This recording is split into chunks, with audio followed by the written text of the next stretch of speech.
Bonjour chers frères et sœurs, nous sommes le 17 avril 2020. Trop souvent, Dieu vient à notre rencontre de manière imprévue, inattendue et discrète au cours de notre journée, de nos activités et de notre travail et aussi au cours des événements de notre vie. Dans l'évangile d'aujourd'hui, le Christ ressuscité vient se montrer à ses disciples de telle manière sur le bord de la mer de Tibériade. Écoutons donc l'évangile d'aujourd'hui. Évangile de Jésus-Christ selon Saint Jean. En ce temps-là, Saint Jean, chapitre 21, versets 1 à 14. En ce temps-là, Jésus se manifesta encore aux disciples sur le bord de la mer de Tibériade, et voici comment.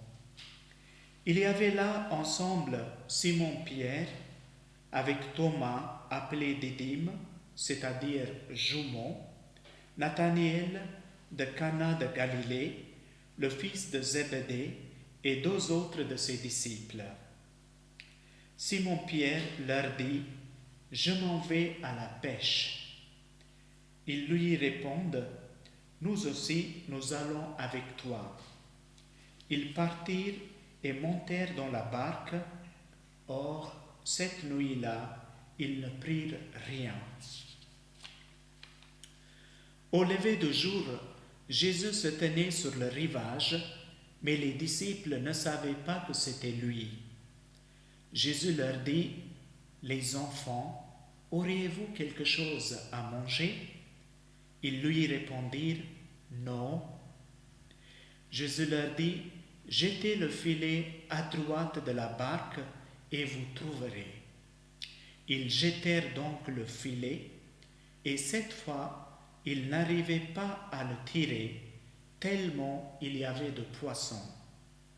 Alors, le disciple que Jésus aimait dit à Pierre: « C'est le Seigneur. » Quand Simon-Pierre entendit que c'était le Seigneur, il passa un vêtement, car il n'avait rien sur lui, et il se jeta à l'eau.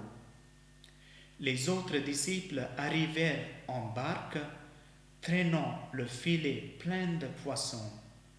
La terre n'était qu'à 100 de mètres. Une fois descendus à terre, ils aperçoivent disposé là un feu de braise avec du poisson posé dessus et du pain.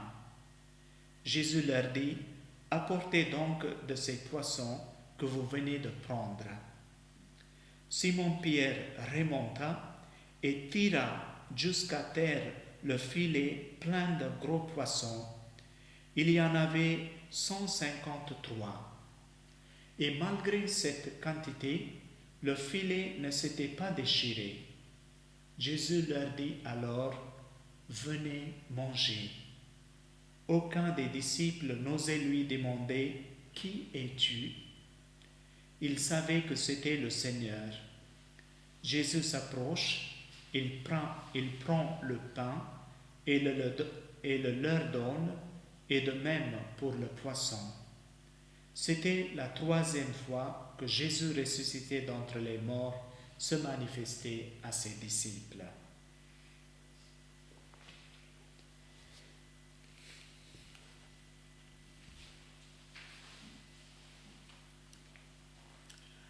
Après Pâques, après sa résurrection, Jésus se manifestait à ses disciples à maintes reprises.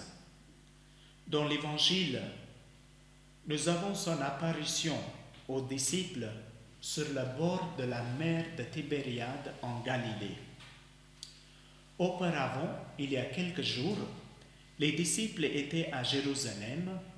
Maintenant, le lieu a changé. Ils se retrouvent à Galilée. Auparavant, les disciples, ils ont abandonné les filets, leur métier de pêcheurs, ont tout risqué pour suivre Jésus. Mais à présent, ils prennent leur travail. ils reviennent à leurs tâches habituelles. Devant la passion et la mort de Jésus, leur espérance semble céder. Mais une chose réconfortante et positive, c'est qu'ils sont tous toujours ensemble. Avec Simon-Pierre, nous avons appris qu'il y avait 7 disciples. Le chiffre 7, comme vous le savez, représente la totalité, la plénitude et la perfection. Cela dit, remarquons que c'est Pierre, un leader par excellence pour les autres, qui prend l'initiative, comme d'habitude, pour la pêche de nuit. Comme une bonne équipe d'auparavant, ils travaillent ensemble pour avoir une bonne et fructueuse pêche. Mais malgré leur expérience, leur expertise dans leur métier, nous remarquons qu'ils ne prirent rien. Des fois, cela pourrait être notre expérience également. Malgré notre connaissance du métier, notre expertise et nos dons, nous ne récoltons rien dans notre vie et nous ne portons pas de fruits dans notre vie. Nous ne réussissons pas dans notre vie. On se trouve dans un sentiment de vide. On ne sait pas quoi faire. Souvent et surtout dans telle situation, Dieu vient à notre rencontre pour nous aider, pour nous encourager et pour nous soutenir. C'est le cas pour les disciples aussi. Remarquez que le Christ ressuscité ne s'est pas manifesté de manière spectaculaire, avec des effets spectaculaires comme au cinéma. Jésus se tenait simplement sur le rivage. Les disciples ne savaient même pas que c'était lui. Si on ne fait pas attention, si on ne remarque pas soigneusement comme les disciples, nous non plus, nous ne reconnaissons pas le visage de Dieu, car souvent, Dieu vient à notre rencontre, comme je vous ai dit au départ, de manière discrète, de manière inattendue et imprévue. Notons bien les mots par lesquels Jésus s'adresse à ses disciples. Les enfants, auriez-vous quelque chose à manger? Il ne les appelle pas comme les amis ou mes disciples comme autrefois, mais son langage a un petit peu changé. Maintenant, les enfants ou mes enfants, c'est-à-dire Jésus se comporte ici comme leur papa, comme un papa. Il leur demande quelque chose de fait qu'ils n'ont pas. De fait, un père connaît ce dont ses enfants manquent. Mais quand on pose une question à quelqu'un, c'est aussi d'abord et avant tout, c'est une manière d'entrer en relation avec les autres et ensuite, sans doute, c'est une occasion aussi pour aider les autres. Quand les disciples répondent qu'ils n'ont rien, Jésus leur demande de jeter le filet à droite de la barque. J'aimerais attirer votre attention sur le côté à droite. Symboliquement, dans la culture juive, ainsi que dans plusieurs autres cultures, le côté à droite est celui de Dieu et celui de la chance. Le côté droite représente la présence, la puissance de Dieu.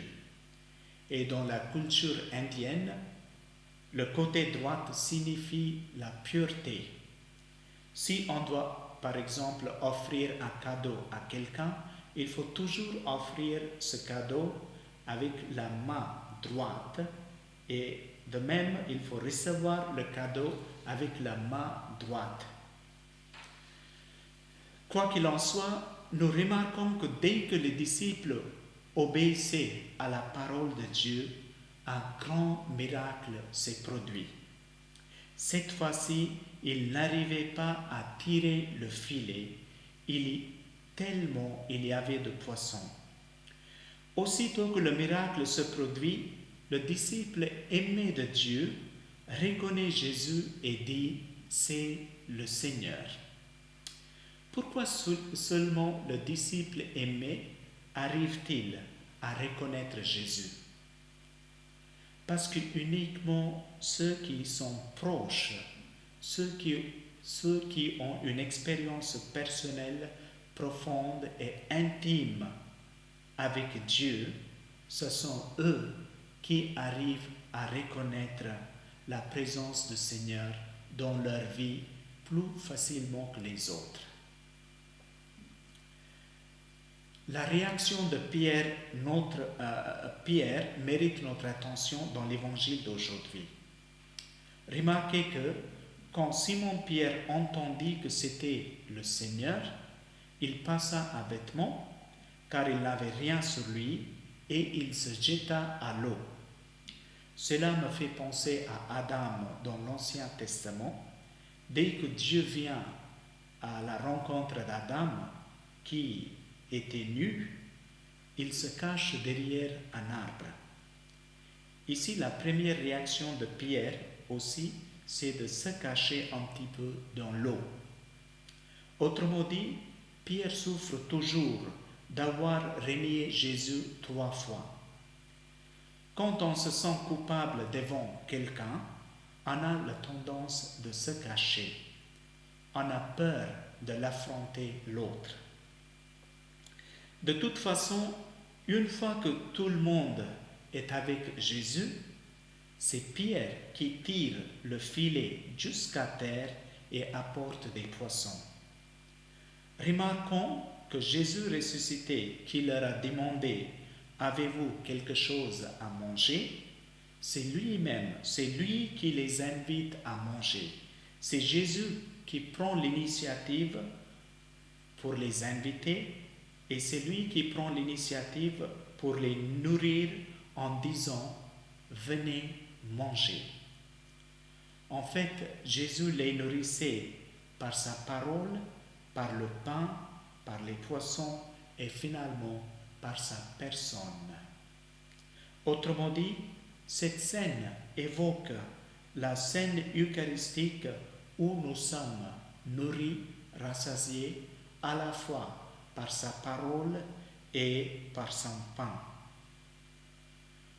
Notons que aucun de ses disciples n'osait lui demander « Qui es-tu » parce que leur cœur brûlait de la chaleur de son amour. Leur cœur brûlait de la familiarité avec Jésus et une joie tranquille les envahissait. Ils étaient tous émus par la présence de Jésus. Pour nous aussi, tel sera le cas si nous rencontrons le Christ ressuscité dans notre vie. J'aimerais vous poser quelques questions pour votre prière personnelle. D'abord, y a-t-il des moments de rencontre avec le Christ ressuscité dans ma vie ou dans votre vie?